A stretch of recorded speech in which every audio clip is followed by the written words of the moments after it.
Well, welcome in, everybody. It is the latest edition of our college basketball coast to coast Saturday Nightcap live show as we come your way on the platforms of college basketball coast to coast, the Twitter handle CBB coast to coast, the YouTube page, Facebook, etc. I am the somewhat capable, somewhat competent host. We better sleep now before all the craziness begins. TJ Rives. Jason Powers is my wingman. We're based in the Tampa, St. Pete, Clearwater area. We're going to go all over the globe. Well, not necessarily the globe, but certainly the continent. We're going up to the New York, New Jersey area to talk some Big East and more with Adam Zagori in a little bit. The UConn Huskies, presumptive number one team in the East, winning easily tonight.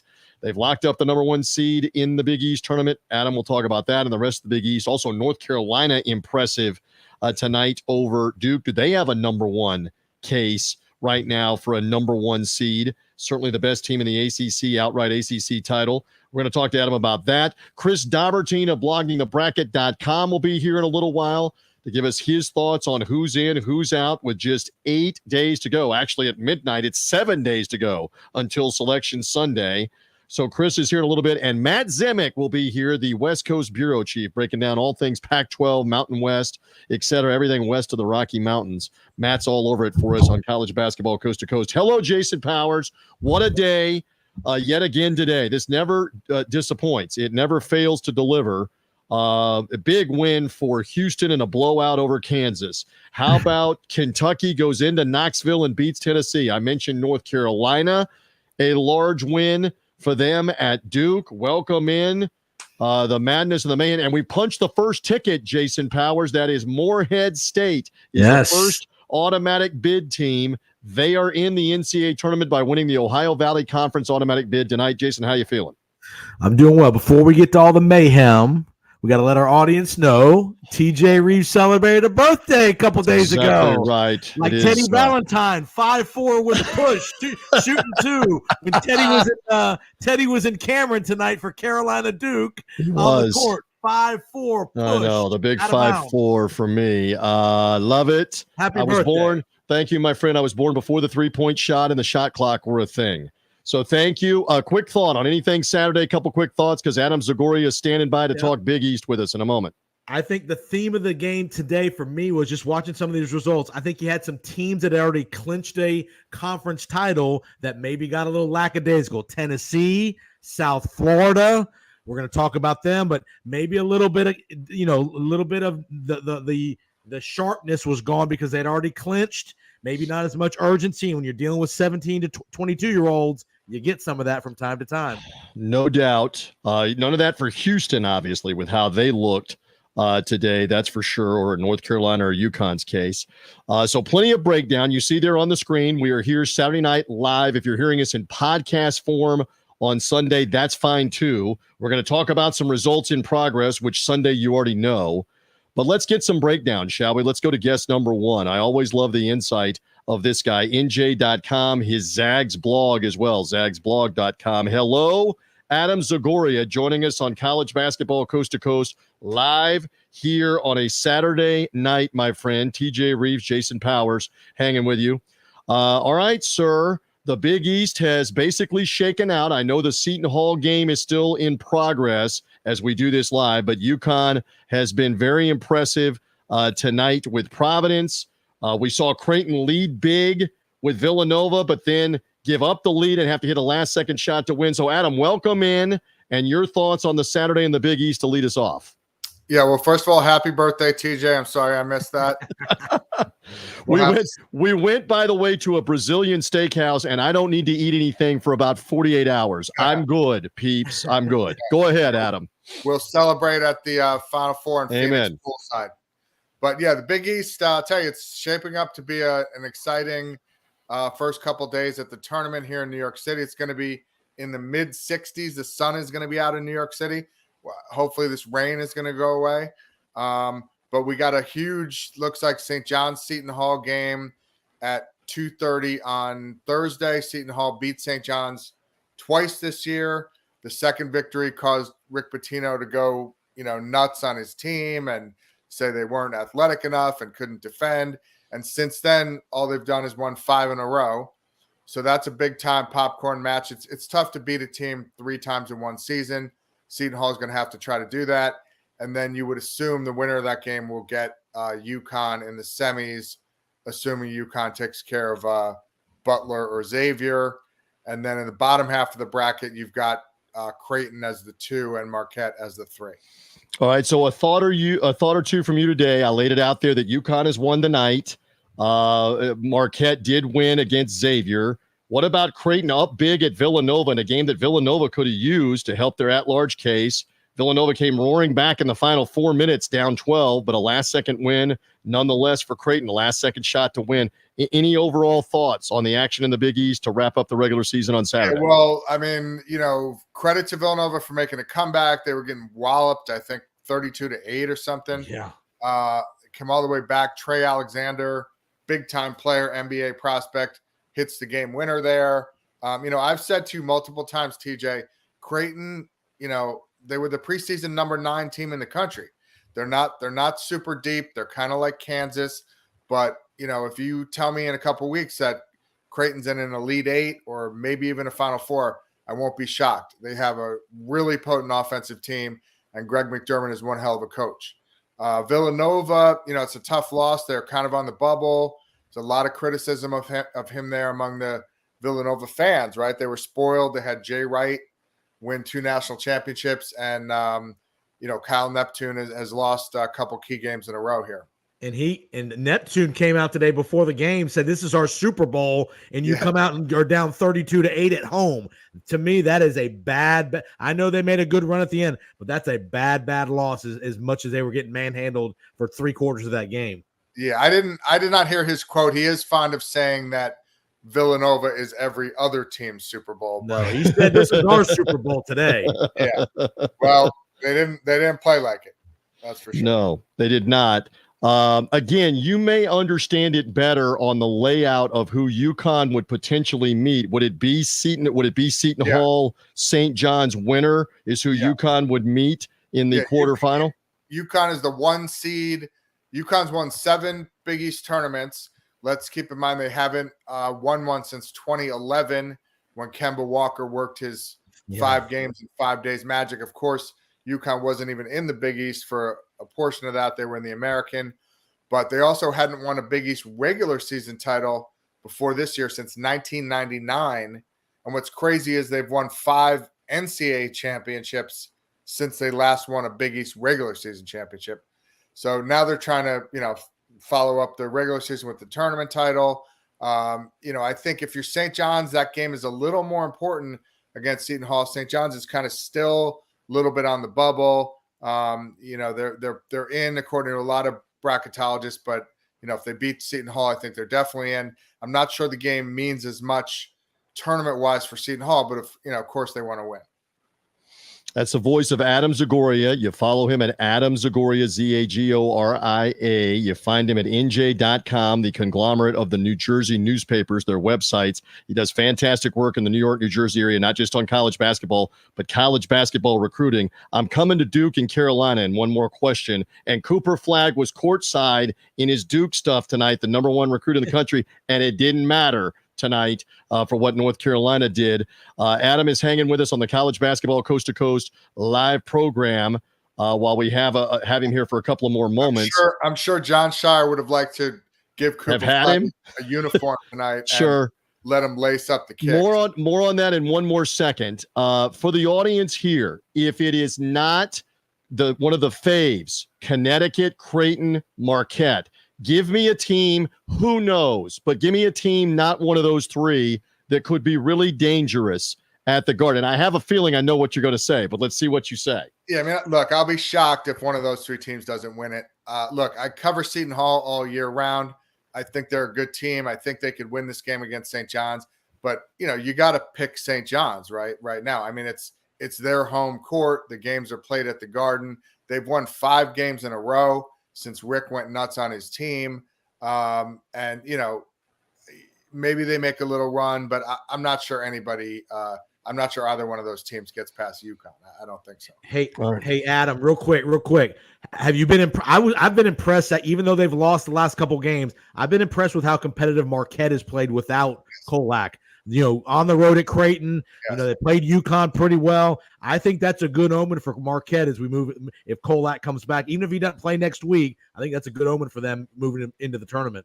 Yeah, Tyler Kolek, Big East, player of the year at the end of last year, and he was the preseason player of the year. He's a tough, confident, cocky guy. He suffered an oblique injury about a week ago and has missed a couple games. And yeah, they've played very competitively without him. They did get Oso Ighodaro, who's an NBA prospect, back. And to go into Xavier and get the win today, that's impressive. They're going to play the DePaul Providence winner. You got to figure that's Providence. And, look, Providence is tough. They, Devin Carter's a really good player. So, Marquette Providence on Thursday night could be interesting, but especially if they get Tyler Kolek back, I like Marquette to move into the semis potentially against Creighton. I teased it. North Carolina won convincingly at Duke, really from the beginning of the game. They were up 14 in the first half. Duke closed to within 4 at one point. They had the ball a couple of times, down 6 late, but just one big shot after another late in this game for Carolina. And that is their 10th win, North Carolina, since 2006. I did original research tonight. 10 Carolina wins at Cameron since 2006. They win again tonight. In your mind, are they in the running, North Carolina, to perhaps sneak in as a 1 seed, battling kind of Arizona, Tennessee? Can Carolina get on that one line, Adam? Yeah, I'm not a bracketologist. I don't spend my whole day doing that. But I would think if they win the ACC tournament, certainly you got to consider them for a 1 seed. What was impressive tonight, their best player is RJ Davis.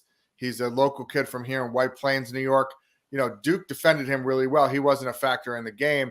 Cormac Ryan, who by the way, guys, turns 26 years old in October. 26 in October, went off for 31. So they've got a lot of weapons on that team. Baycott, Cormac Ryan, Harrison Ingram, RJ Davis.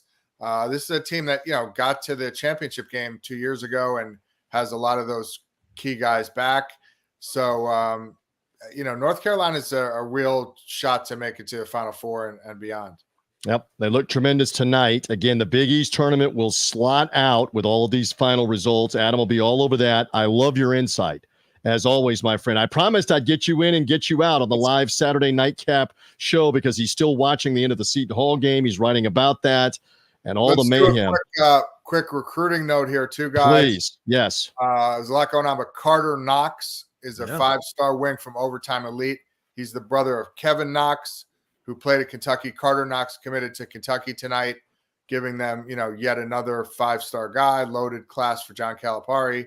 So they'll have, they'll be rolling them out and rolling them in next year because they're going to lose, Rob Dillingham and Reed Shepard are going to be lottery picks. DJ Wagner probably gets chosen, and then they're just going to bring in a whole boatload of freshmen next year. Reload it. And who's the kid from India that was the Indiana recruit, the 5-star that decommitted? What's the name and what's the status of what he's looking at? Liam McNeely, 6'7", small forward, plays for Kevin Boyle at Montverde Academy. It was kind of a weird deal there because the news came out midweek that Mike Woodson would return at Indiana next year. And then the day after that, Liam McNeely decommits from Indiana. It's not great for Mike Woodson. And he chose Indiana over Kansas. A lot of people expect he will end up at Kansas eventually. I'd love to know, be a fly on the wall, know if Bill Self or somebody from Kansas called him or his parents and said, hey, maybe you want to reevaluate this with the Mike Woodson situation. But I think people expect he's going to end up at Kansas. This man's all over it, including the recruiting. Zagsblog.com has the recruiting for Adam Zagoria. NJ.com, game recaps, latest news, etc. Thank you, my friend. It will be Sunday when we cross the top of the hour, including, or actually when we cross midnight, but with the time change, etc. for daylight savings time. That means it's 7 days to Selection Sunday. I mean, it's incredible what's going to go on between now and then, but it's Selection Sunday in a week. So we look forward to all of this. Thank you. Thank you on a Saturday night. We continue the relationship with you as an insider and analyst with us. I appreciate you, Adam Zagoria, joining us live Saturday night. Can I get one more quick, Adam, one more 30-second answer? Yeah. Give us a little insight about Merrimack, that Northeastern Conference team up your way. They're in the finals. Give us a little insight there. I'm so glad you asked that, Jason. Yeah, so the NEC final Tuesday night is Wagner against Merrimack. Both coaches have New Jersey ties. Yep. Joe Gallo, the Merrimack coach, is a Jersey guy. Donald Copeland, former Seton Hall guard, is the Wagner coach. Merrimack, as you recall, last year won the NEC tournament, was not eligible for the NCAA tournament because they were transitioning to Division I. This year they are eligible. It's at home. You got to think they'll win. And Joe Gallo and his team could go to the NCAA tournament after missing it last year. There's your updates, all of it. Great question, Jason. I love the insight. My man is back to the Seton Hall game for the final recap. Put all the Big East regular season to Pirates bed. are up by almost 20. It's looking and good. the next time that we're chatting with you, we know the bracket in the Big East, and Adam will be right there at the Garden. He was at the Garden earlier today for the St. John's win. Adam Zagoria, thank you on the Saturday Nightcap. Quick last fact of the day: DePaul is about to become the first team ever to go 0-20 in the Big East. That's right. And as you shared, Georgetown was 0-19 in the COVID crazy 2022 season, right? 2021 season. They went 0-19. They didn't play one of the games. Yeah. DePaul's going to better that at 0-20. Dubious tonight in the Big East. Missouri has the chance to go winless in the SEC. Yeah, Missouri may be winless in that conference too while we're at it. How about that? Gentlemen, thank you. Thank you, Adam Zagoria. Have a great night. We appreciate it. Guys. Take it easy. There we go. He's gracious to be with us this evening. All right, so Jason, let's give a couple of updates. Again, Morehead State has punched the first ticket, the Ohio Valley Conference title win for them over Little Rock. They know they're in. And then we have some other championship game matchups that are already set. We talked about some of the big boys, but some of the championship game matchups have been set by virtue of what's going on this afternoon and tonight in the Missouri Valley Conference. For example, it'll be 1 versus 2 Sunday afternoon in Arch Madness in St. Louis. Top-seeded Indiana State, which has an at-large case, Jason. They may not be in, but they have an at-large case. The Sycamores blew out Northern Iowa by 22 points, 94-72 today. They will play Drake in a showdown game. Drake beat Bradley tonight by 5, so that's the 1 seed against the 2 seed tomorrow afternoon for the automatic bid. Quick thought on any of that, if you like? Well, Indiana State's got the big man who's like a 6'9", 6'10", 6'11" kid who's really skilled. He could be a factor if they get in that tournament. Robbie Avila is the name with the goggles, left-handed, very interesting player. And they've got some other shooters too for Indiana State. The 1 week they were ranked, then they went on to lose 2 straight games after they finally got ranked after like 43 years. But Indiana State's you're right, they've got an at-large argument, but they probably need to win that game tomorrow to get in. By the way, in the Big South Conference earlier today, you and I worked the Big South title game a year ago, won by UNC Asheville with Drew Pember as the player of the year, the 7-footer. They won the regular season. They won the conference tournament. They got the automatic bid. Drew Pember led the comeback today as UNC Asheville won over Gardner-Webb in overtime. They will now play Longwood in the title game. Longwood beat the top seed, High Point, 80-79, also in overtime. High Point, the 1 seed, playing on their home floor, beaten today in semifinal number 1. Asheville in overtime won semifinal number 2. Asheville looking to go back-to-back to the NCAA tournament.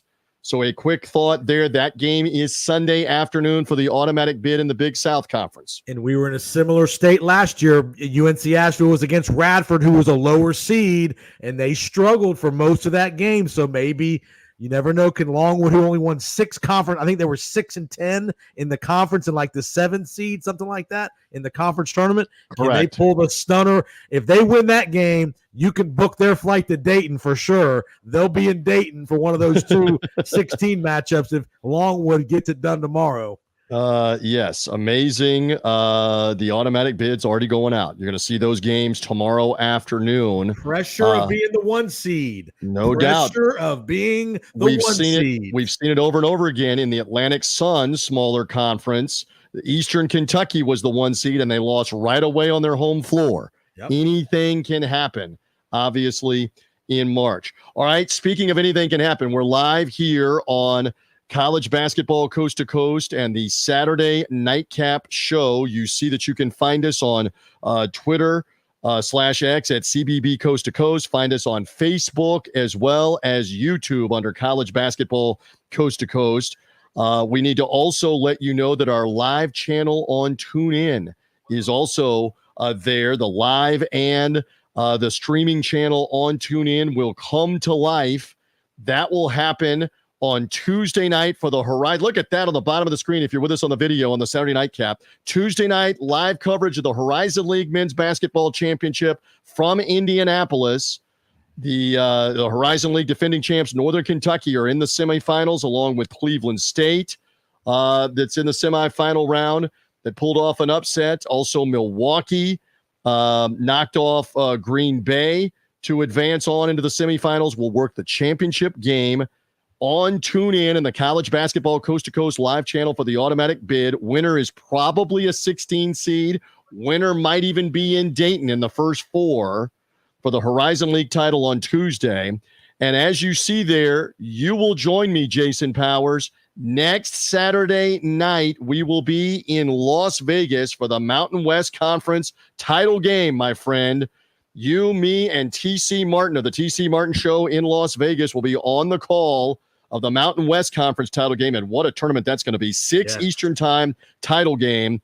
But the likes of San Diego State from the Final Four a year ago, Utah State, Nevada, New Mexico, Boise State, UNLV, all duking it out. All those teams I just listed have a shot to be in the NCAA tournament. What a knockdown, drag-out tournament this is going to be, just real quick. In the Mountain West, we'll be there for the title game 1 week from tonight at 6 Eastern time on the TuneIn College Basketball Coast to Coast live channel. Jason. 4 of those teams are probably already in, but the last 2 spots, the New Mexicos, you know, there's a lot of talk. UNLV. Yep, right on the bubble here. So you're right. That will be that is a tournament where you could make an argument UNLV as a 5 or 6 seed could win that tournament. You know, that could be a playing for their lives moment in these quarterfinal, semifinal games earlier in that tournament. But yeah, what a wild tournament that could be. And Vegas will be a great venue for that to be at the Thomas and Mack Center. That will be Thursday and Friday quarterfinals and semifinals with a championship game on Saturday. By the way, as we do this live, 2.5 minutes to play. Logan, Utah. Utah State currently the number 1 seed, currently right now at 13 and 5, 12 and 5, trying to be 13 and 5 in conference play. They lead by 4. 2 minutes left over New Mexico. New Mexico could really use this game. Yeah. It's a quad 1 win if they can somehow win it. They've hung in. And New Mexico's actually, I'm doing a little mock play-by-play, getting ready for next Saturday. New Mexico's gotten a driving layup to cut it to 2 with 2 minutes left. Significance here, if Utah State does not win this game, they're 13 and 4, I should say. They'd be 14 and 4 and outright champs, number 1 seed in the Mountain West. If they don't win it, it's at least a 2-way tie with Boise State.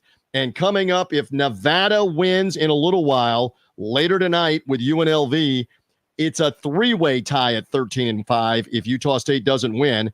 My understanding is Utah State gets all the tiebreakers. We'll clarify as the show goes on. But still, it's very interesting. They could all share the title coming up. We'll see, depending on if Utah State loses first. They're up too late. And again, Boise State beat San Diego State last night in overtime in San Diego to get to 13 and 5. How about San Diego State with veteran players back, lost 6 times in the league in the Mountain West? That tells you how good the Mountain West is this Absolutely. Year. And could we both anticipate if New Mexico were to get it done maybe tonight or win a couple games, Patino versus Patino in Dayton potentially? Yeah, you've been putting that out there. Maybe it could be happening depending on what happens with Rick Pitino and St. John's, Richard Pitino, and New Mexico. All right, to help straighten us out on all of this, I always love the insight of Chris Daubertine of bloggingthebracket.com. He joins us right now on the College Basketball Coast to Coast live Saturday Nightcap. My friend, do we have enough eyeballs? Do we have enough TV screens? It's good to have you with us live. TJ Rives, Jason Powers, and now Chris adds into the discussion. First of all, welcome. And what are your thoughts on this Saturday, my friend? Well, I just kind of think about next week when things really quiet down. You know, you think about this time next week, there's like probably 2 or 3 championship games. You don't have to worry about, different semifinals and, really try to keep track of 4 or 5 games at once. That's when things really, really slow down. But this has been an absolutely fascinating day. And again, the bubble is just, it's kind of sorting itself out. Yeah, no doubt. All right, so give me a couple of things that have stood out from the day. We hit the high spots of the Houston wipeout of Kansas, of the Kentucky impressive win at Tennessee. Kentucky stock really rising. Yeah. Again, Carolina completes the sweep of Duke. UConn flexes its muscle in the Big East. Maybe something of that, or maybe something I didn't mention. What has stood out? A couple of things that have stood out today. Well, yeah, I think that, like you mentioned, Tennessee losing to Kentucky, that again kind of opens up that whole door for that 4th number 1 seed. It looked like I had Tennessee up there all week. I still think it might be them, but we got to keep an eye on what Arizona does against USC. I think if they win that game, tomorrow's bracket, they're going to be the 4th number 1 seed, knock Tennessee back down to a 2. Duke, I've seen, is kind of like a 2 seed in some places, and I'm like, no, and especially after tonight, after Carolina took care of them pretty handily, I think they're going to end up on the 3 line. Kansas is the team that I'm really kind of wondering about, especially if Hunter Dickinson is going to be out potentially with that shoulder injury. I mean, they were kind of hanging on as a 3 seed, and I think they're going to end up being a 4, and they might be, depending on the matchup, a very good early upset pick in a little more than a week.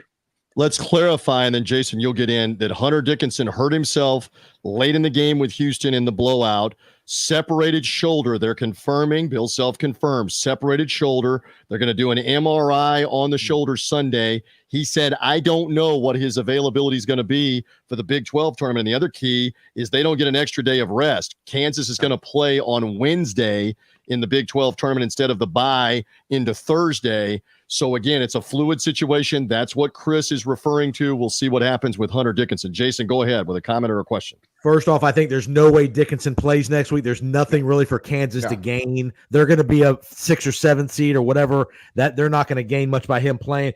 My question is for you, Chris. A couple of ACC teams. Virginia wins and Wake Forest gets off the snide and Pittsburgh wins. Do you think 2 of those 3 teams are still pretty viable to get an opportunity here, depending on what they do in the ACC tournament? I think all 3 have a shot. Virginia actually, by scoring tonight, actually putting up 70-plus points. I end up putting them, they're going to be back in the field tomorrow in tomorrow morning's update.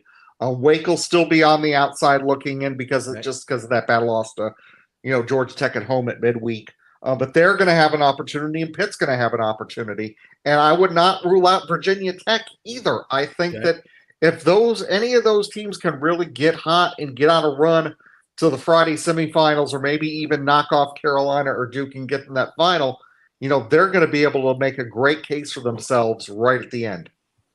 Again, the voice of Chris Daubertine with us for a few more minutes here from bloggingthebracket.com. We love leaning on Chris's insight. He joins us live on the Saturday NightCap live show. If you're hearing us in podcast form on Sunday, you know all of the results from Saturday. Some of this is fluid. It's ongoing while the show is going on here that we're talking about. And Chris does a great job of breaking down who his last 4 in are, his first 4 out. I'm coming to that in just a moment with him here. Love his insight. Back to Kentucky. I mean, like 3 weeks ago, maybe a month ago, it was the loss to Gonzaga, where I think a lot of people were wondering, is John Calipari maybe done with this? Are we headed for divorce? Does he want to do something else? Lo and behold, the team got a little healthier. Some freshmen started maybe growing up. Yep. They've guarded a little better. Let me roll off the list. Win at Auburn, win over Alabama at home, now win at Tennessee. Kentucky trending up. So on MrBloggingTheBracket.com's bracket, how high up are they right now off the win in Knoxville? They're going to end up being a 3. I think they have a very good shot at going higher, just because how the SEC tournament is. It's Lexington South, it's Rupp Arena South in Nashville. I think they're going to have a great opportunity, especially after beating Tennessee today. They know that they can do it. And, we talk about the Gonzaga game, and really, I think a lot of that loss was also due to the fact that Gonzaga was kind of hitting the point where they also were discovering themselves and kind of figuring themselves out as you look at how they've played over the last couple of weeks afterward. So, some credit to Gonzaga there, who has moved up, on strength of that win and on the strength of the wins over St. Mary's and San Francisco last weekend. They've gotten themselves to the point where they're a lock when it looked like they were going to need to win the WCC title on Tuesday night. Chris, let's talk about one of the most fascinating teams in America in your world. Not great with the metrics. They've had an unbelievable run the last 2 months. The USF Bulls with a bad loss today. Where does this put them as far as, do they have to win a couple of games in the tournament? How do you have them going into tomorrow? Do you have them in the tournament if the tournament started tomorrow? Well, they being as the auto bid. In terms of an at-large case, though, you cannot lose to Tulsa. Even though, one of those teams that kind of, like you said, took their foot off the gas after clinching. I think you give them a little bit of credit for that. Just don't do it again when you're playing the 8-9 game winner, in the quarterfinals on Friday. Don't do it again. And I think you'll be okay. Can I interject? Otherwise, yeah. Can I interject? I believe this is now the argument from those that are pundits and maybe even in that room. There's the loss that South Florida couldn't afford late in the year. I continue to say, what do I know? If they get to the finish line 17-1 with 16 straight wins, you've eliminated any argument at the end of the regular season with a bad loss. Obviously, we all know that. Yeah. Now you've lost that game to Tulsa, who's 195 in the net. Do you agree with me that will be strongly used against them in the debate, and that basically now they've got to win the automatic bid, or it's more than likely not an at-large hope for South Florida? It's harsh, but do you agree with that? I think it very well could be. I think they are in a better position than Richmond, who lost to George Mason today and were just absolutely obliterated by the Patriots. That was a team that I think had a less of a case than the Bulls did in terms of an at-large. So I think if I were to pick between the two, I think USF has a stronger case. But, with that loss, I think the committee could very well lead them out, especially if they lose that first game in Fort Worth. First one. You can't lose that first one. Yep, and Florida Atlantic beat my Memphis Tigers today to lock up the 2 seed. Yep. And basically put Memphis, if they had any hope being at large, that puts Memphis out at large. They've got to win the tournament. This is going to be a wild American Conference tournament. All right, I don't want to keep you much longer, but I do want right now, fluid, Saturday night, last 4 in at the moment, and then first 4 out. Let's go last 4 in the bloggingthebracket.com bracket. Again, Chris has been doing this for close to 20 years, has a tremendous success rate on getting this. Subject to change. How am I doing on my qualifiers, Chris Daubertine? Subject to change, maybe even at midnight tonight. But right now, as we do it live, last 4 in. What do you got? Heck, it could be, a change within the next 10 seconds here as we at the end of Utah State. And New Mexico. Utah State just got a big 3 with 3.4 left. So Utah State, tied at 84 with New Mexico, has just hit a massive 3-point shot to lead 87-84 with 3 seconds left in Logan.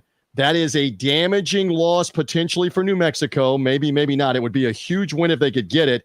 Overtime was looming. Utah State looks like they've won the game. We'll keep you up to date. All right, so again, fluid, we understand that. At the moment, let's say it's a New Mexico loss, which it looks like it might be. What's the last 4 in at the moment? Okay, so in that case, the last 4 in would be Villanova, St. John's, Virginia, and Colorado. On your bracket.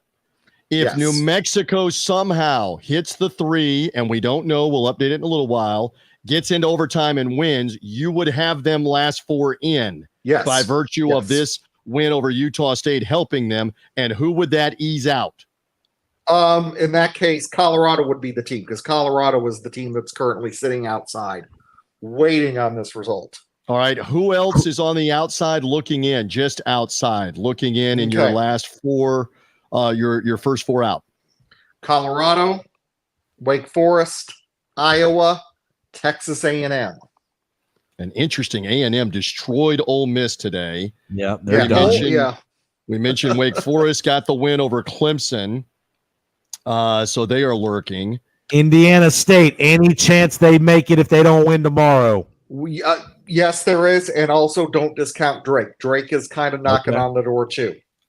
I'm just looking here at the Missouri Valley metrics for Indiana State. The net loves them at 29. Yep. They have only one quad one win, though. They don't really have bad losses. That helps them.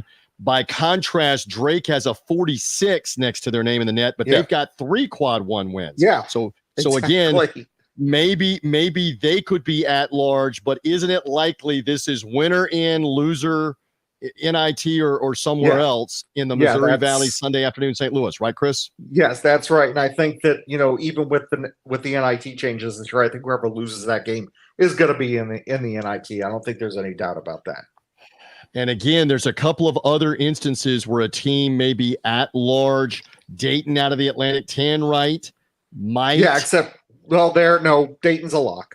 Dayton will be there. Dayton will be there. You have Dayton locked. That's in there. Is Florida Atlantic locked even if they don't win the American Conference in your mind? The net number next to them is like 33.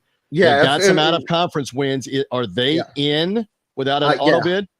Yeah. After today in particular, FAU is going to be safe. Again, Chris Daubertine with us. I'm watching it play out here with New Mexico and Utah State, where Utah State did foul New Mexico at midcourt up by 3 to put them on the line to shoot 2. Intentionally the wink intentional unintentional foul to put them at the line with just a couple of seconds left. Again, Utah State hit the 3 at the very end. The free throw was missed, and the game is over with Utah State hanging on. They couldn't get a shot off before the horn. The ball was bounding loose. And Utah State, I'm watching them all run on the floor.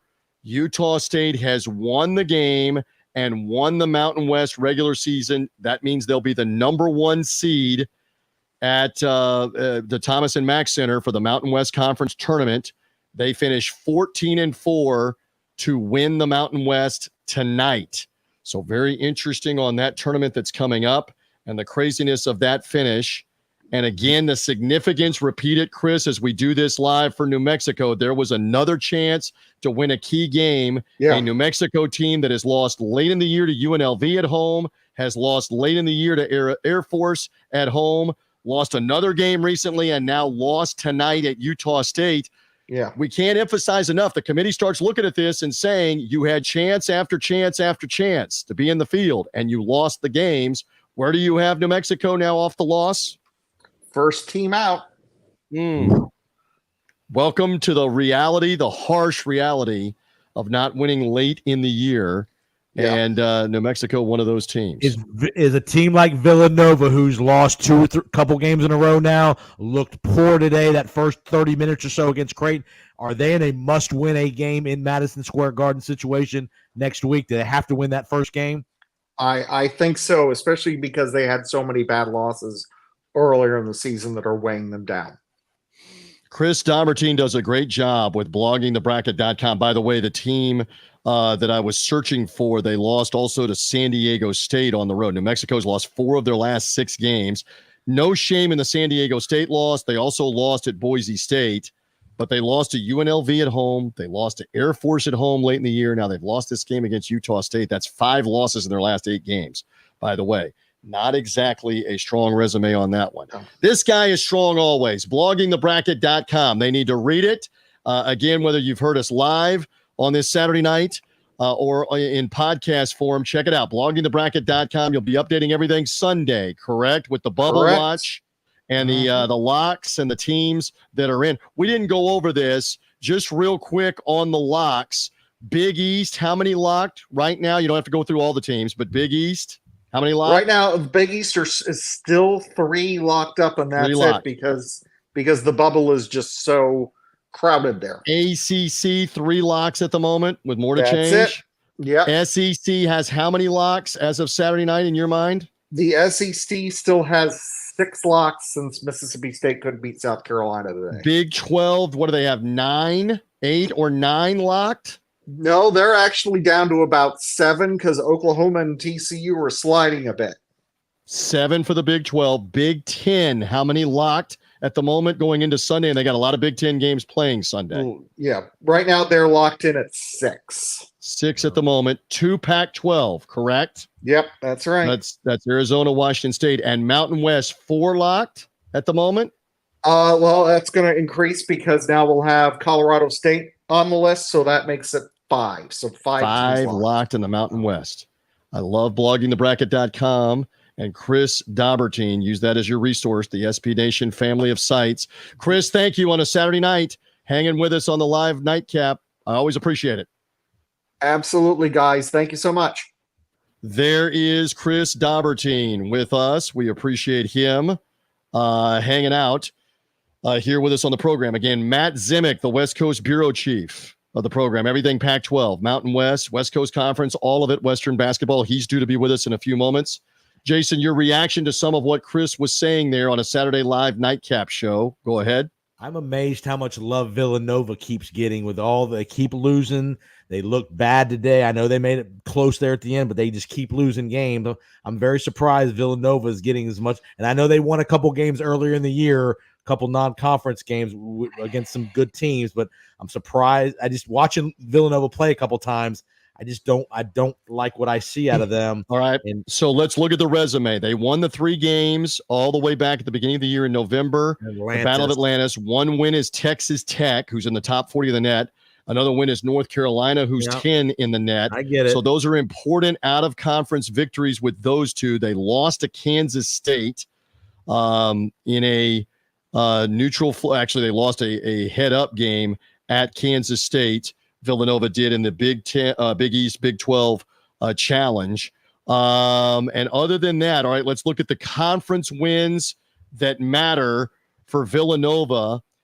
They did get a Seton Hall win early on in the year. They also beat Creighton at Creighton. So you look, if you're the committee, you look at neutral floor win with North Carolina, neutral floor win with Texas Tech, and a win at Creighton. That's what's helping them. Here's what's hurting them. Late in the year, they lost to Xavier, who's not in the tournament in early February. They did lose to UConn. They lost to Seton Hall, who's not yet in, back on Wednesday night. Now they've lost to Creighton. Villanova right on the edge. If they don't win a game in New York, they could be on the outside looking in. And we heard Adam Zagoria talking about that, Kyle Neptune's team. No doubt about that. And a lot of heat. Another team I want to talk about.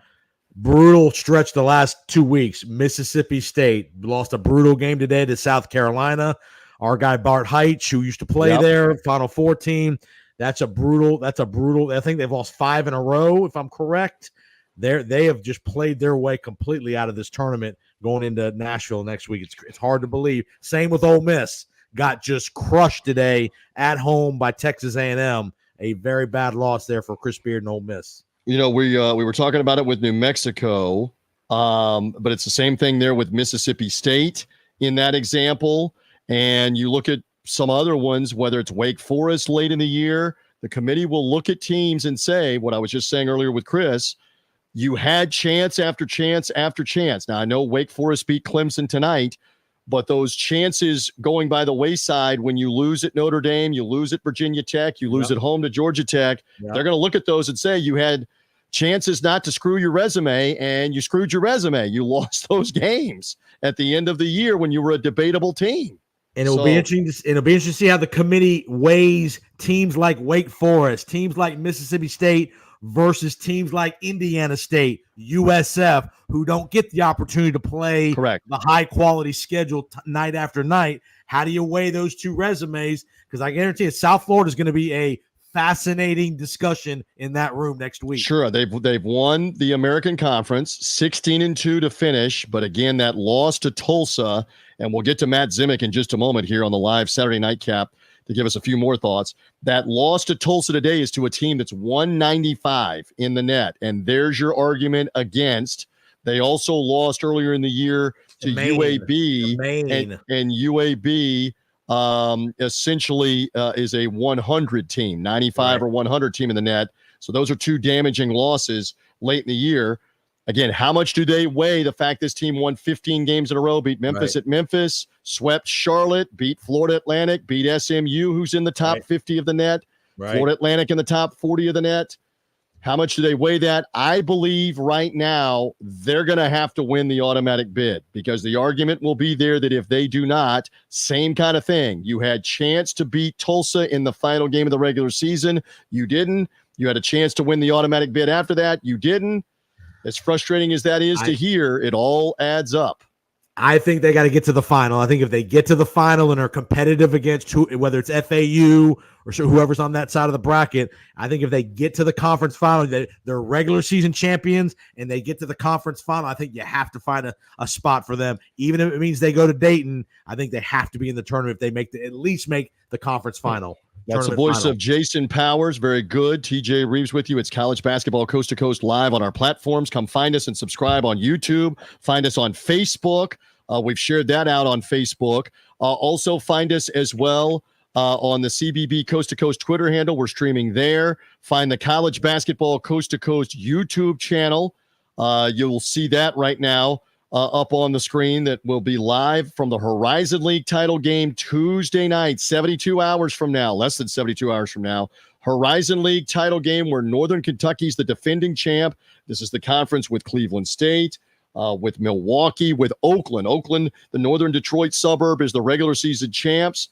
Oakland battling Milwaukee in one semifinal, Northern Kentucky, Cleveland State in the other semifinal. The winners meet. We'll have the title game Tuesday night live on the TuneIn College Basketball Coast to Coast live channel. Will Haskett and I will call the title game from the Indiana Farmers Coliseum in Indianapolis. A reminder, as you see on the screen, if you're watching us live or seeing the live to tape recap, you're seeing it on the screen. We'll also be live at the Mountain West Conference Tournament, the championship game 1 week from the night, 6 Eastern, 3 Pacific in Las Vegas, the Thomas and Mack Center. Utah State is the regular season champs. They are the 1 seed. What a battle between they and Boise State and Nevada and San Diego State and UNLV and New Mexico and Colorado State and on down the list. You can make the argument that 5 or 6 teams could win that Mountain West tournament. Jason Powers, you will be with me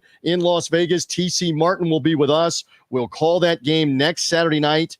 I'm looking forward to that tournament. Good gracious. Desperation time for New Mexico. They have got to figure out a way to win a couple games here. Because again, Chris Dobbertine said there's already 5 locks in the Mountain West. New Mexico's that team that has got to win a game or two, and you cannot, if they lose in the first round, they're done. If they can figure out a way to win 1 or 2 games, then they're probably back in Dayton on the bubble there in Dayton. Love all of this. All right, you know who we need to add to ask this? Let's bring in Matt Zimick, West Coast Bureau Chief. Here he is on College Basketball Coast to Coast, the live Saturday nightcap. I love his insight. He's part of the USA Today website, trojanswire.com. Matt's been a longtime national college basketball writer all over the internet. I love his historical perspective, but everything west of the Rockies. Jason and I are in the Eastern time zone in West Central Florida. If it is mountains and Pacific and West, we rely on you, my friend. Good to have you. Initial thoughts from you on what we've been seeing Mountain West sorting out and what's kind of gone on tonight in Western basketball. Matt, good to have you. So we got to start out. You were watching the final seconds of that Utah State-New Mexico game with 3 seconds left. New Mexico down 2. They intentionally missed the free throw, but hello, you need to touch the rim. He slammed the free throw off the backboard. That's a violation. That's a dead ball. The game should not be over. There should be 2.8 seconds on the clock. Wow. What are the refs doing? The refs just leave. So everyone fills the court in Logan. What happened? So Matt is educating me. I did not notice in the mayhem, and obviously the 3 game officials did not notice, if the ball doesn't hit the rim, it's supposed to be a dead ball. And so now you theoretically still have a chance to get a steal or foul. Something crazy could happen. So to my knowledge, They have not gone back on the court to finish the last 2.8. It is over. The officials have left the court, and that is it. When the officials and Utah leave the State court, is that's it. Wow. Yeah, when the officials leave the court, that's it. CBS Sports Network ended its broadcast, shipped it over to the UNLV Nevada game. I mean, did they review it? Did they even review it, or was it just a playthrough and the game's over? Game over. No review. Wow. After the free throw slammed off the backboard, didn't come anywhere close to touching the rim. There was a battle for the loose ball. Final 2 seconds elapse, and coaches shook hands in the handshake line.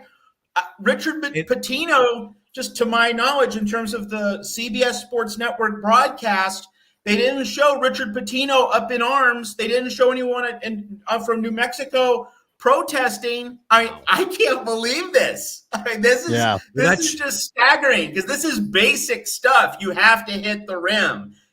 If you don't have to hit the rim, everyone would slam the ball off the backboard. But it's shameful that the coaching staff in New Mexico doesn't realize the rule to tell the officials when the game's over, hey, look at that, the ball didn't hit the rim. Well, right, and I'm not sure. All right, so I believe that is reviewable as well. They can go review as to whether the free throw hit the rim or not, and clearly it hit the backboard. I'm just looking back here in the play-by-play for my own benefit here, that at the end of this, it was I'm looking to see who made the three for New Mexico, because we're doing this on the fly on College Basketball Coast to Coast in the Saturday Nightcap, with what happened at the end of the game, 3-point shot made by Utah, and that was Darius Brown II, who made the three for Utah State to give them the 3-point lead. And again, to recap what Matt is talking about, the foul occurred at midcourt, fouling Jalen House or Jared House, if I get the name correct. And House is the Jalen House. Jalen House is the one that had the opportunity at the foul line, making the first to miss the second and have the live ball. And what you're saying, Matt, is that ball never hit the rim, and so the game should have continued. Instead, the clock ran. They tried to scramble and put a shot up that didn't look like it would have counted because it was after the horn, and the game is over. And some players were definitely standing around on the free throw, like they thought, hey, it didn't hit the rim. Yeah. What's going on? So at the minimum, controversial, poorly officiated ending to the game in the Mountain West for sure. All right, so Matt, we have you here. You heard Chris Daubertine just before you were on here saying essentially 5 Mountain West teams he believes are locked. You just weigh in. How crazy is this Mountain West tournament going to be that we're going to be out there at with the likes of Utah State, Boise State, Nevada, San Diego State, New Mexico, UNLV, et cetera? It's always one of the better conference tournaments. I mean, especially – and this is a good time to do this, because next Saturday, when you do your next show, like the real furor, the heavy part of next week will have already subsided. But let's just get it out here now. Thursday and Friday of championship week of the main conference tournaments, these are the 2 most underrated sports days of the whole year, because you get the NCAA tournament style frenzy only with several dozen more games. Yep. Like you have that morning to night March Madness craziness, but multiplied. In many ways, these are for me personally, these are my 2 favorite days of the college basketball season and 2 of my favorite days of the year. So within that, those Mountain West 4 versus 5 and 3 versus 6 quarterfinals, and then those 2 semifinals late Friday night, after everyone else has watched the ACC and Big East semifinals, they regularly hit the spot. Those are usually contentious, compelling, exciting conference tournament games. The Mountain West, really quarterfinals and semifinals. Well, the final 2, like those are regularly very intense games at the Thomas and Mack in Vegas. You get a great venue. It's Vegas. Spend your spring break, your vacation time. Take it in the sights in Vegas, and then going to see your favorite team's college basketball game. We're going to have we already have the WCC tournament going on now at the Orleans Arena in Vegas. You have the preliminary round games now. You're going to have semis on Monday, title game on Tuesday. And you're going to have the Pac-12 men's tournament next week. You have the women's tournament there this weekend. It's amazing how Las Vegas becomes the hub, not just of betting, but college basketball at this time of year. Hey, Matt, talk about a team that's been gaining some steam and a bunch of bracketology. Chris Daubertine had them in the field, a team that you were killing a couple of weeks ago, the Colorado Buffaloes out of the Pac-12. Tell us what they've done the last 2-3 weeks to get them. And again, many bracketologists have got them in as the last 4 teams in. What has Colorado done the last 3-4 weeks? Well, so today Colorado took care of business against Oregon State, something that Utah could not do. And, let's just say Utah absolutely done. Like there's zero question now about the Utes. They have to get the automatic bid. But Colorado took care of business today. And then really, if Colorado gets in, and I mean, Colorado was right on the cut line. I think Chris Daubertine was fundamentally accurate, having them basically last team in, first team out. That's pretty much where Colorado is. If Colorado gets in, the Buffaloes are going to look back on that Thursday win in Eugene against Oregon. And I mean, Oregon's not a great team, but Oregon is a talented team.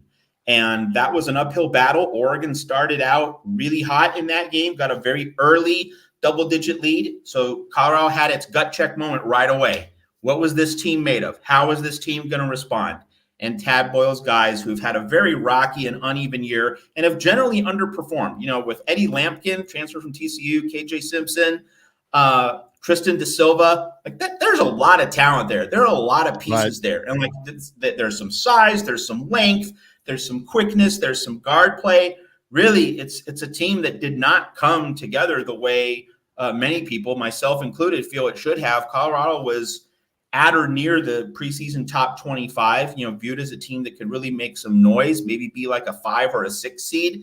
So being right on the bubble cut line, that's underachieving. But for that group, given all of its failures and struggles to respond to that early deficit at Oregon on Thursday the way it did, like that showed some toughness. That showed some resolve. It was easily the best moment of the season for a team that, I remember doing this show with you like a month ago, getting run out of the building by Arizona after Arizona played 10 million overtimes in Salt Lake City against Utah 2 nights earlier. Like Colorado showed no heart. Colorado quit on that night. Very different display from the Buffaloes on Thursday. We do hear a pet in the background agreeing with you and yelping. We love that on the live like Colorado. show. Put Colorado in the tournament according to the dog. The dog in the Zimick house loves them as the dog. Now, what's interesting about their resume, Matt Zimick, is Colorado really doesn't have an impressive out of conference win. That hurts them right now if the committee is looking at them resume wise. Also, if you look at their record against Arizona and Washington State in particular, not great. They did win at Oregon, but I don't think Oregon's in the field. I would right now say Colorado. I mean, Chris had them right on the cut line. I think Colorado's got to win the tournament. I mean, maybe if they were to beat, and I don't have the Pac-12 bracket in front of me, and I don't think it's sorted out.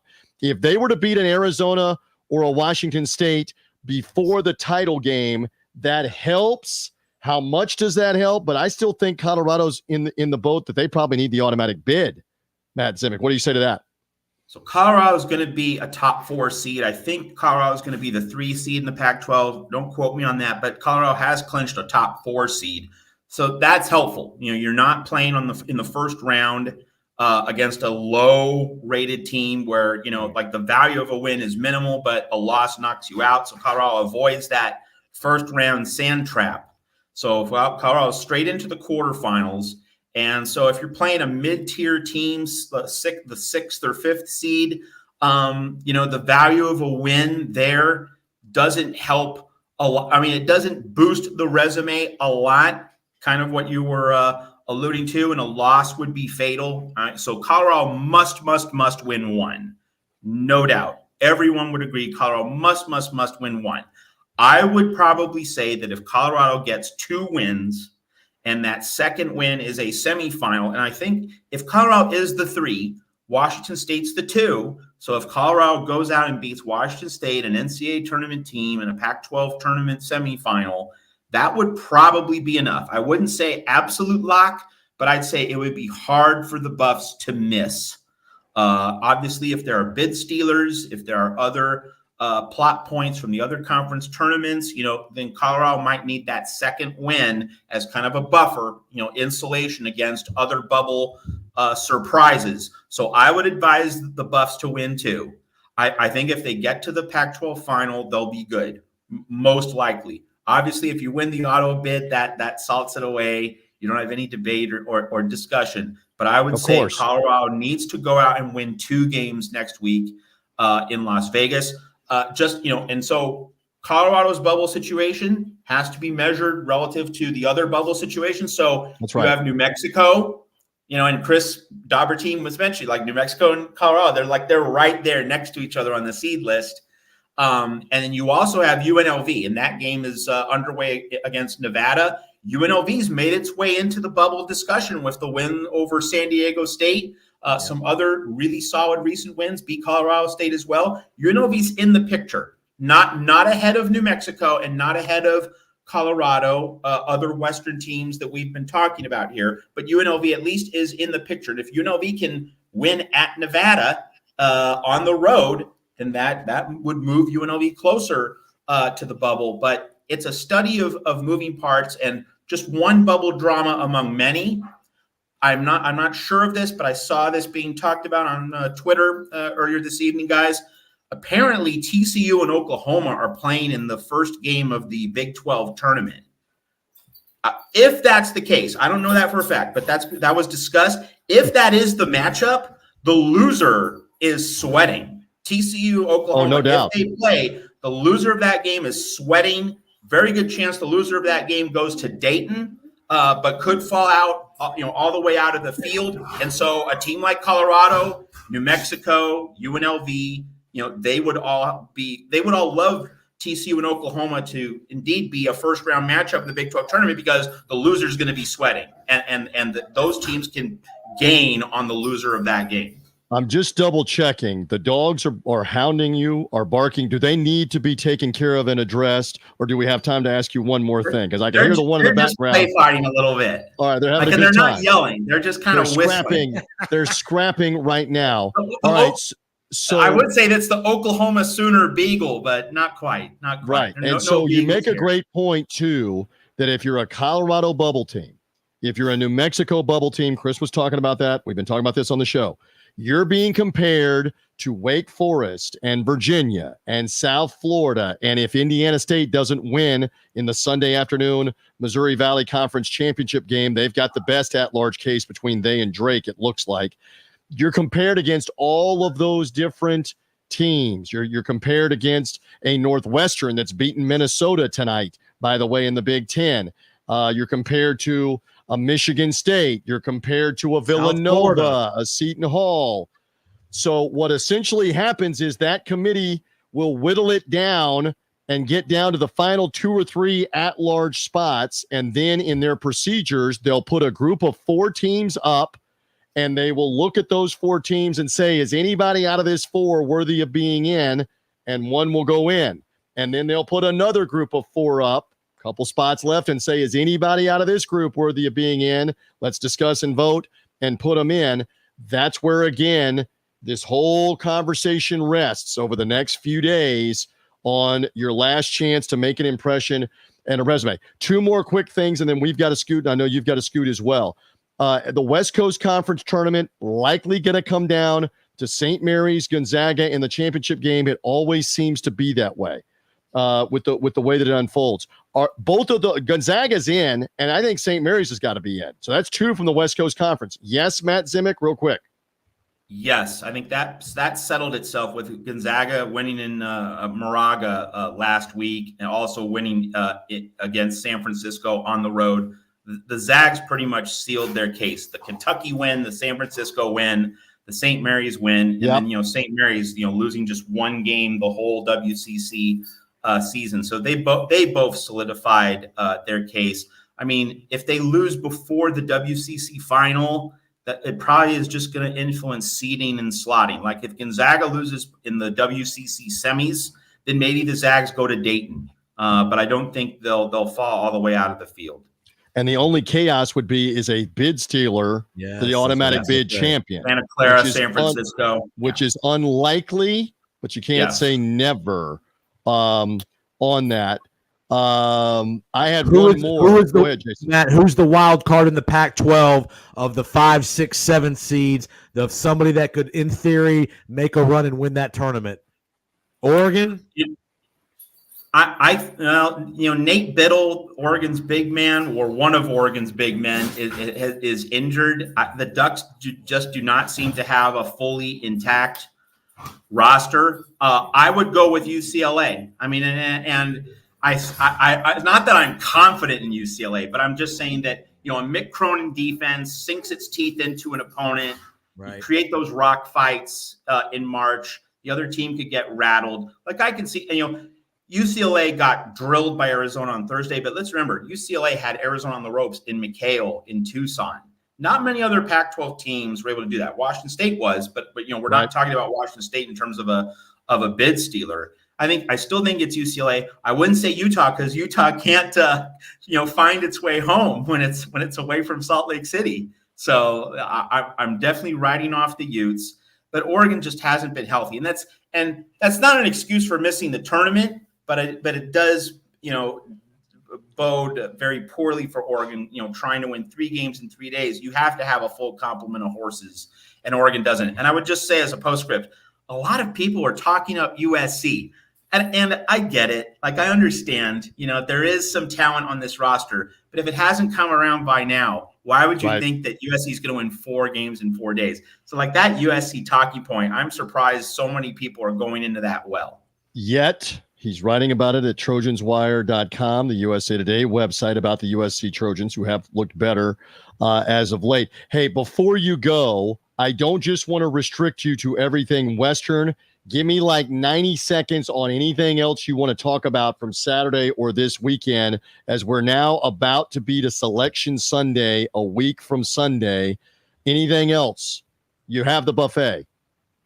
I think the main story nationally, in terms of the bubble, like in terms of the national title, like UConn's just above everybody else right now. But more so than Houston. I think you got to have Houston right there. Yes. No, UConn's the gold standard until proven otherwise. But in terms of the bubble, the national bubble, we all have to admit, Rick Pitino, ever since he vented about his team, total transformation. You mean run over the team with the Mack truck? That wasn't an event. That was a back the truck up over the team one by one with the semi. Yeah, but I mean, like, reaction to that was strong, understandably, and people said, "Oh, Rick Pitino's such a ungracious loser, and he's such a grouch, and he's just a cancer on everything." And he does have a checkered past, but like that's kind of in a separate box. What happened in his past, but just in terms of this, coaches have to understand. They have to know not only when to push a button, that was part of it, but how to push a button. Do you do it with gentleness and encouragement, or do you go scorched earth the way Pitino did? And you can hate the guy just personally, and you can root against him as well. But this is why he's a generationally great coach. He knew what kind of tone, what kind of inflection point, what kind of emphasis to just hit that nerve center. And he saved St. John's season with something that, no one was expecting that. But, the Johnnies get one win. The Johnnies get one win next week. They're probably in. If they get 2 wins next week, they're definitely in. Let's just also say this. They had lost 3 games in a row when he went scorched earth, as you're talking about. The wins since then, he does have the Creighton win, are 2 against Georgetown, 1 against DePaul. That's 3 god-awful wins. Yes, they beat Creighton. Yes, they beat Butler. I'm with you. They still got to have some work to do. But we acknowledge this. We keep talking about it on College Basketball Coast to Coast on the Saturday Nightcap. TJ Rives, Jason Powers with you. If you're seeing us, YouTube, Facebook, Twitter, we're still rocking on a Saturday night. We're now talking St. John's just for a second. Matt Zimick joining us out west. Matt's based in the Phoenix area, writes the USA Today Trojans Wire website. That name on the front of the jersey matters for St. John's, and that Rick Pitino brand name matters. If it is close, I see you nodding, Matt Zimick. They're going to get in, even if it's the first 4 in Dayton. If everything is close for that committee, looking at those teams, they're going to put brand names in. A Michigan State on the front of the jersey, a Gonzaga on the front of the jersey, any UCLA, of that debate.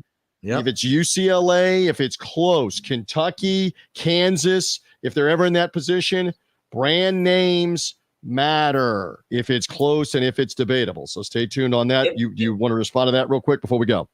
Just want to say, if I appear with you guys again before Selection Sunday, we can, look at potential first 4 matchups with a finer tooth comb. But right now, guys, St. John's versus New Mexico in Dayton. Like, that is just too perfect, right? You can see it a mile away. The Pitino Bowl. And Jason's been talking about it for a week and a half on various shows in this show, and you're bringing it up. And let's see if that ends up being a first 4 game in Dayton. Again, read him at TrojansWire.com, the USA Today family of websites. We love him on college basketball coast to coast. Follow him at Matt Zemek, Zemek. We're coming your way when it's all said and done for the Final Four in Arizona, my friend, in the Valley of the Sun. I'm looking forward to that. I need a 30-second comment from Matt real quick. For our basketball fans out there that have been all Caitlin Clark in the women's game, you've got a transcendent kind of player at USC. Juju Watkins could take over the mantle. Give me 30 seconds on Juju. Yes. in the women the Lady Trojans, who've got a tremendous team this year. Well, so 2 really quick things. One, she went to the locker room twice against number 7 UCLA Friday night in a Pac-12 tournament semifinal. Both times, USC beat writers were saying she might not return to the game. One was in the first quarter, one was late in the fourth quarter. She comes back and she just plays amazing defense, and she's just all over the court. The second thing is, Friday night's game was the last Pac-12 women's basketball game on Pac-12 Network. Sunday's Pac-12 final, USC Stanford, is on ESPN. Holly Rose already preparing features. So, Juju Watkins has officially escaped Pac-12 Network. And so now her national profile could increase. Right. And as the editor of Trojans Wire, I am afraid that this is just going to send the SEO, needle through the roof. Because people they're going to be a 2 seed, right? 2 or 3 seed? I'm not being critical. Pac-12 Network has crushed USC's and the Pac-12's visibility. There could be 3 number 1 seeds from the Pac-12 in the women's NCAA tournament. But no one's talking about it because they're over on Pac-12 Network. But now that ESPN has this Pac-12 final and the women's NCAA tournament, I am just praying that Juju SEO viability is just going to skyrocket. and she and USC are the real deal. They could be a number 1 seed. And again, she is similar to Caitlin Clark in that she's got the quick trigger jumper. She takes you off the dribble. She's like Caitlin Clark West. If you have not seen what she's doing, and Matt's pointing out, you likely haven't seen what she's doing. And we don't need to go down the rabbit hole for another 5 minutes, as I like to say, because a lot of Caitlin Clark's games have been on the Peacock network, where most everybody hasn't been able to see those. The ones that have been on Fox, hey, what a concept. The one on Fox last Sunday in the win over Ohio State had 4 million people watching at the end of the game because it's not on the Peacock app. All right, so the women's tournament will definitely have some intrigue as well. Read more about Juju Watkins, TrojansWire.usatoday.com as well. Matt Zemek, we love it. Thank you, my friend. Thank you for hanging with us. You gave us great time, great insight, great stuff. Thank you so much for promoting USC women's basketball and Juju Watkins, because that's hopefully my meal ticket these next 3 weeks. You'll take it however it can be there. She's a freshman, right? True freshman, right? Yeah. Yes. So, and I would just say one thing about Juju. Caitlin Clark's a much better, more polished offensive player, but look at Juju Watkins' steals and block shots. She is a stud defensive player, and that's why her teammates will go to bat for her, because she spills it at the defensive end. She's not this pretty girl scorer who just looks for, offense. She gets that blue collar work done on defense. That's why I hear the chant for Matt's sake. Juju. We have that going. TrojansWire.com. Trojans Wire, USA Today family of websites. Matt Zimick, thank you. Always love it. Love your insight as the West Coast Bureau Chief. All things, men's, women's, all of it. We look forward to talking to you more in March.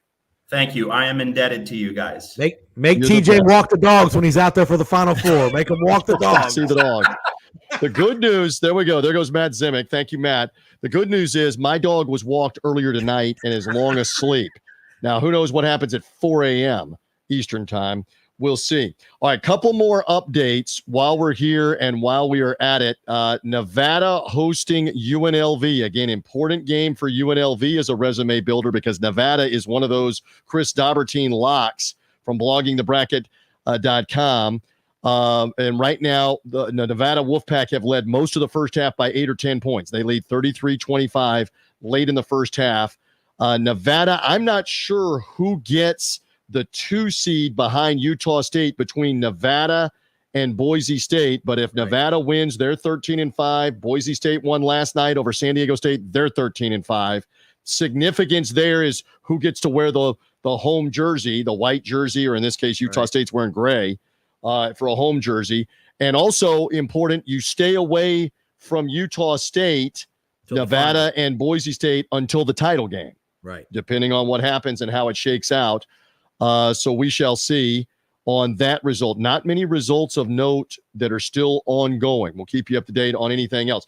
All right, couple of other things. Let's go back to the end for those just joining us of Tennessee and Kentucky. Jason, were you on this game and seeing some of the end of it, including Tennessee down by like 6, down by 7, making a tremendous comeback with a couple of steals, and they actually get a 10-second count on Kentucky, down 3, get the ball back.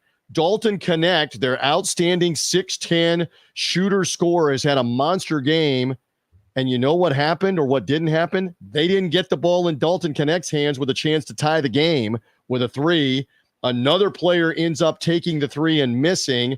Kentucky gets the rebound. Kentucky gets fouled. They put the game away.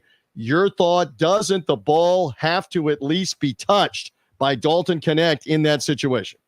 You would think when he had already scored 40 out of the 80, he had 40 tonight and doesn't get the last shot. Again, is that a coaching move or is that just bad offense? Is that good? I mean, I'm sure the play had to be somewhat, but give Kentucky credit. They figured out a way to keep the ball out of his hands, and that's going to be the question with Tennessee. We know Rick Barnes' struggles in March. They've lost games they shouldn't have lost in years past. Can they? The one thing Connect can do is he can put them on their back for 5 or 6 minutes, but as the coaching staff, you got to figure out a way to get him the ball there at the end. One way or the other, he's got to go get the ball, and he's got to have the ball in his hand to make the last play. And again, credit where it is due to Kentucky, where a lot of people had written their obituary on this season, and John Calipari might be doing something else. I love quoting the late Toby Keith that had all the great country music hits. His song, "How Do You Like Me Now?" John Calipari. How do you like me now? The you best got to win over Auburn at Auburn. You got to win over Alabama. You get a win late year against Tennessee at Tennessee. And as you heard Chris Daubertine say, they are trending up to maybe be as high as a 3rd seed in the NCAA tournament, when maybe after that Gonzaga loss, they were looking at maybe being an 11 or a 12 seed. Just shows you what March can be, what February and March can be. Keep playing. They probably have the best backcourt in America with Shepherd, Rives, and Dillingham. Absolutely. Any one of those guys could score 30 on a given night. Reeves and Shepherd scored 27 tonight at Knoxville. And again, they have bigs that are athletic. The question's been their defense. They were better on defense in this game, and they end up getting the win. Few minutes left. It's college basketball coast to coast, the live Saturday nightcap. We've been going again for a while on these different results. Again, Matt Zimick educated us. I looked a second ago. I can't see anything else on the controversy at the end of the Utah State New Mexico game. Utah State makes a go-ahead 3 with just over 3 seconds left. Up 3, they foul New Mexico playing at home. New Mexico goes to the line.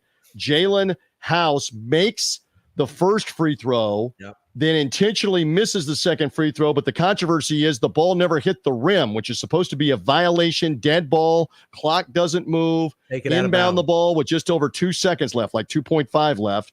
Instead, they run the clock. And Jason, on the one replay I've seen, there are players standing there because they're like, what the Ball didn't hit hey? the rim. The ball Why didn't did hit the rim, but the clock runs.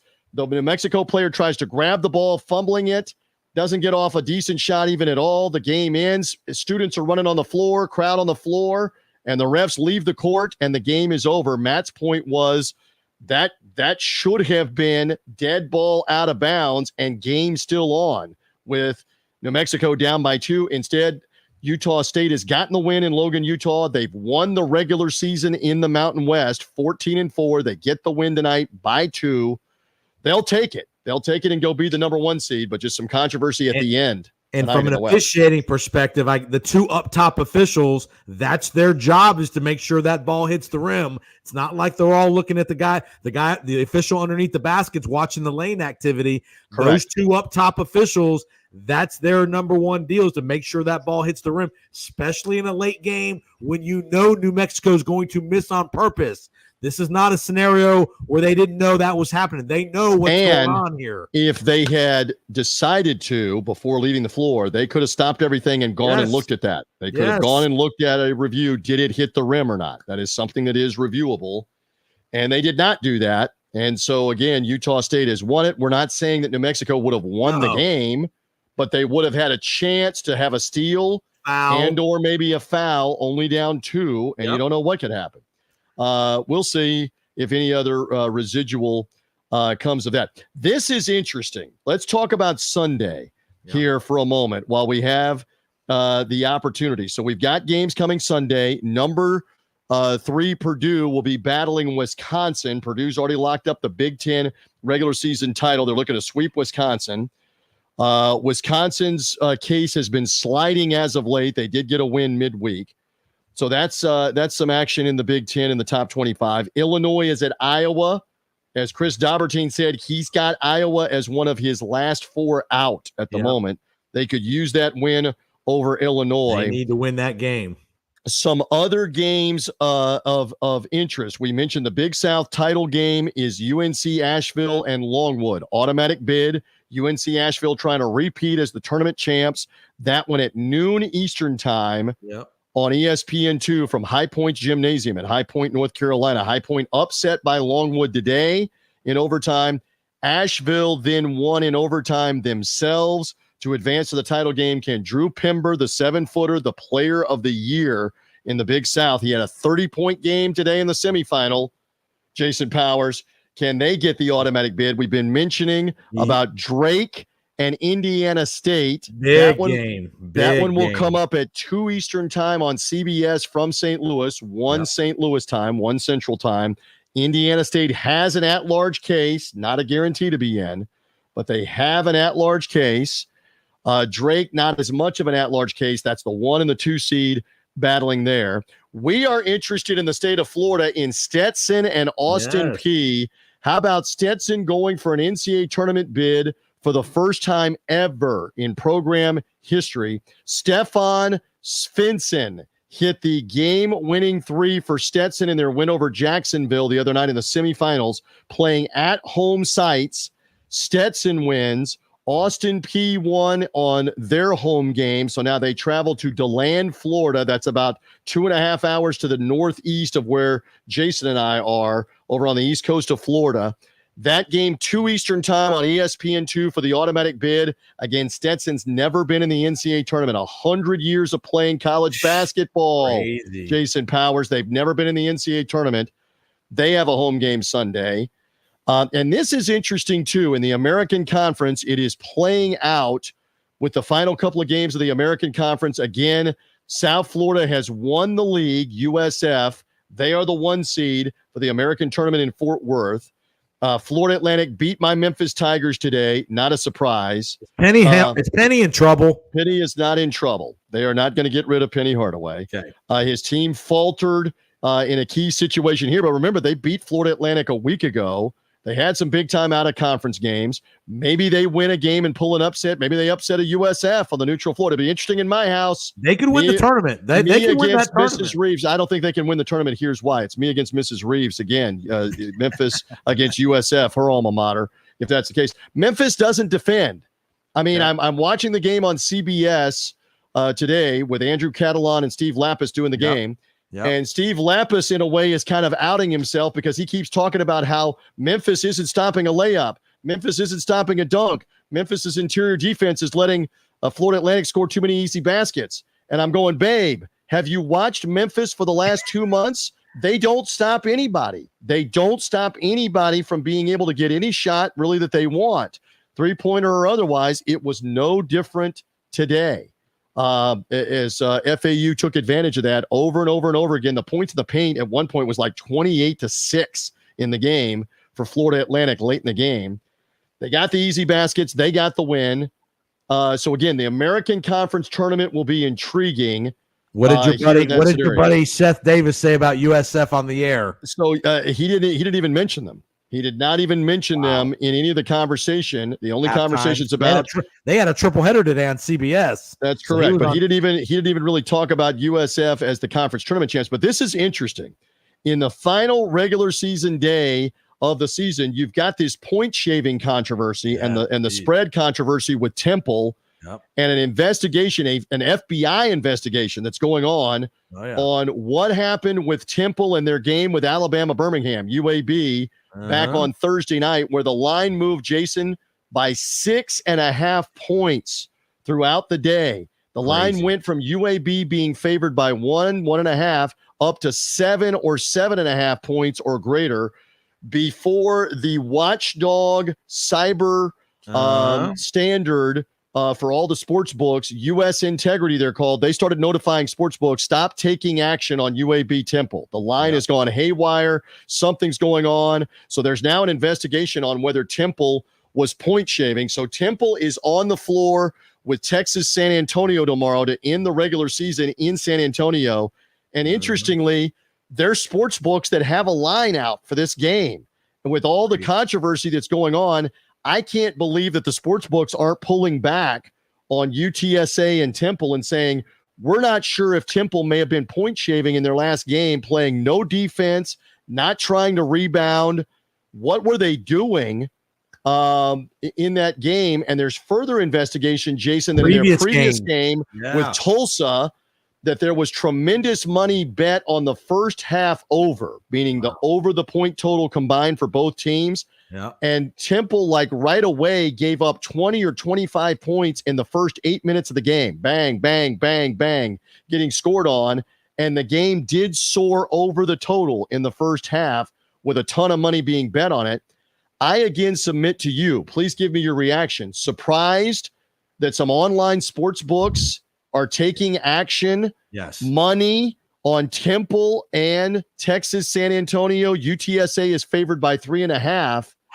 That surprises me that they have that up there. If you're the sports book, why would you even put yourself in that spot? Take the game offline, just make it a no bet game, because like this, there's more information coming out. When Loyola played Temple earlier in the few games back, this is probably a multiple game situation involving Temple in what potentially could be a very ugly situation. And again, Adam Fisher is the coach. He is a new hire for Temple, I believe, last season. This is his second year. And they're going to be scrutinized. How about this? In their last 13 games, Temple has not covered in any of them. In their last 13 games, they have not covered in 11 of them. They are 2-11 against the number. You're going to have to go back and look at how many times did they just stop trying in the second half and the spread gets covered, or the over the total goes over the total because they stopped trying to guard or to rebound or whatever it is. And I said this earlier today on the BetUS college basketball show. I got many hats and many different shows, but knowing enough about this situation as we talk live on college basketball coast to coast. Again, if you're hearing us in podcast form, you may already know. You may be looking on Sunday and go, wait a minute, there's not a line now in the game. Temple, UTSA. I'm looking at it right now on BetUS. It is UTSA by 4. I'm looking at it on the ESPN bet coverage. They've got UTSA minus 3.5. You can bet it right now if you want to, which surprises me. Here's what they're going to find. I said this earlier today. I repeat it here on the College Basketball Coast to Coast platforms. You're going to find that a staff member and or a player in combination, something is going on with them gambling or somebody gambling on their behalf. This is me saying this. This is me speculating this. I believe that's what you're going to find. And it may be more than a couple of them that are somehow letting the word get out, bet against us, bet against us to cover, bet against us to stop the total. And what happened, this always happens in this case. They probably have been doing it for several games. And then the word is gradually getting out. Go against them. Go against them on the total. Go against them on the spread. And for the UAB game, the word was out everywhere. And that's the reason why people that do this for a living, handicappers say it's unheard of for a common college game to move more than a point or a point and a half, Jason. And then for it to move 6 points. That's crazy. As this one did, it's because tens of thousands, if not hundreds of thousands, came pouring in on UAB because the word is out. And the FBI and those investigating, they'll find the connections. They'll find who was making wagers that's involved with that program. Or who was text messaging who. Yes, who on behalf of those people was making wagers, and that's what led to the word getting out about the UAB game.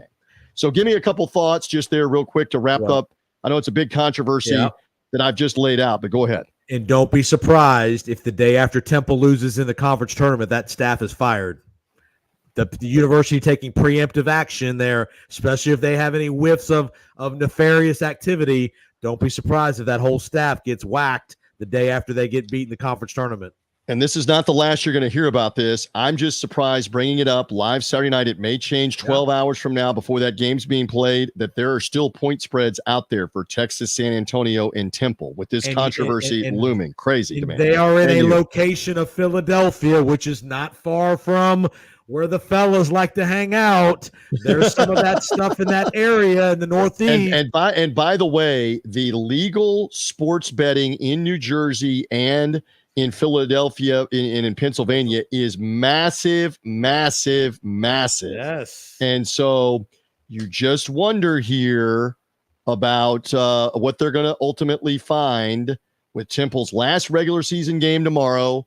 And then they're in the American Conference Tournament in Fort Worth, where USF, South Florida, Florida Atlantic, Memphis, and all of those teams are going to be later in the week. Did we leave anything else out before we get out of here? We've been going for a long time tonight on the Saturday Nightcap. I look at our live audience, and we got a lot of people hanging with us tonight. Thank you for that. I would tell our audience the next couple of days through probably Wednesday, if you're looking for giant killers in the tournament, this is your 3 or 4 day period to watch all these small conference tournament finals, which will be aired on ESPN and the like. So if you're wanting to watch the Drew Pembers of the world, the Merrimacks of the world, and all these smaller conference teams that'll be 12 and 13, 14 seeds, these are the next 3 or 4 days to do that because you will get some coverage of those teams. No doubt. Indiana State Drake. Is Indiana State an at-large team? They've got some shooters. They've got this fascinating big guy, as you mentioned, that's about 280 pounds with the left-hand shot, Robbie Avila. The Sycamores have not been this relevant at this stage. They've been in the NCAA tournament even in the last 15 or 20 years, but they have not been top 25 worthy, which they were in the top 25 briefly earlier this year. Let's see what they can do, but you're right. I mean, like Samford out of the Southern Conference tournament, that UNC Asheville team out of the Big South tournament. What happens in the Sun Belt Championship game on Monday night? Who's in that between Appalachian State, James Madison, some of the other schools in the Sun Belt? What happens there? It's going to be wild. It's going to be wild to watch all of this unfold. Again, we gave you a bunch tonight. Jason Powers, great job. Thank you, my friend, as always. He's at the Powers on Sports podcast. We appreciate him stopping by. And the Hunter Dickinson injury. Hunter Dickinson, again, hurt for Kansas. If you weren't with us earlier, Dickinson separated his shoulder in the loss, the 30-point blowout loss to Houston. It's an unknown if he can play later this week, coming midweek in the Big 12 tournament. Bill Self saying after the game in Houston, he'll have an MRI. We don't know. We don't know if he can play at all in the Big 12 tournament with the separated shoulder. So in any event, we've given you a ton, as always, on the Saturday Nightcap on the College Basketball Coast to Coast platforms. Thanks to Adam Zagoria joining us from NJ.com and the Zags blog. Thanks to Chris Daubertine, bloggingthebracket.com with the insight. Matt Zimick, unofficial West Coast Bureau Chief, TrojansWire.com, the USA Today family of websites. Brilliant stuff. We may even give you a show next Saturday night from Las Vegas. If we have any gas left in the tank, in our collective tank, we'll try to do something next week. We'll be live on the air again. 15, may not be 90 minutes, but we'll give you something, I hope, next Saturday night after TJ's pipes are little chapped after the Mountain West final, but we're going to try to give you something if we can. We'll have a blast with the call of the game. TC, Martin, and I and you will all be on the call, the Mountain West Championship game, 3 Pacific, 6 Eastern time, coming next Saturday night on the TuneIn College Basketball Coast to Coast live channel. Check out that channel for all the great content. You see it on the screen here on the Saturday Nightcap.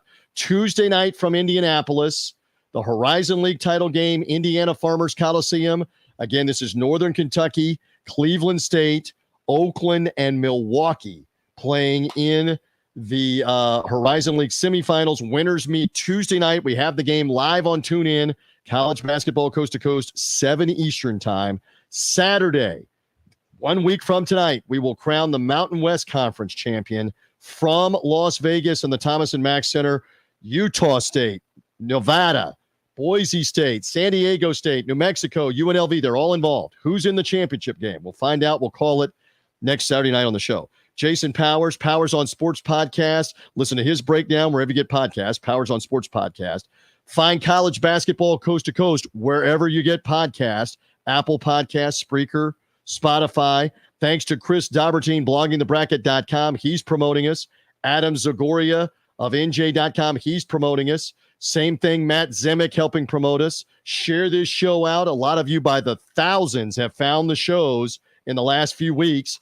Keep finding us here as part of College Basketball Coast to Coast. Jason Powers, get some rest. We got to set the clocks ahead, by the way, in the Eastern time zone and everywhere else. Set the clocks ahead overnight with daylight savings time, my friend. And we're going to get off the plane just in time for Gumbel and company to give us the selection bracket next Sunday night. Next we'll be home Sunday, and a week from Sunday, it's going to be Sunday in the East coming up is Selection Sunday. We can't wait after we go to Las Vegas for the weekend in the Mountain West Conference Tournament. Jason, great job. I am merely TJ Rives. We've gone for a while, giving you all kinds of coverage on all the action all over the country. It is college basketball coast to coast.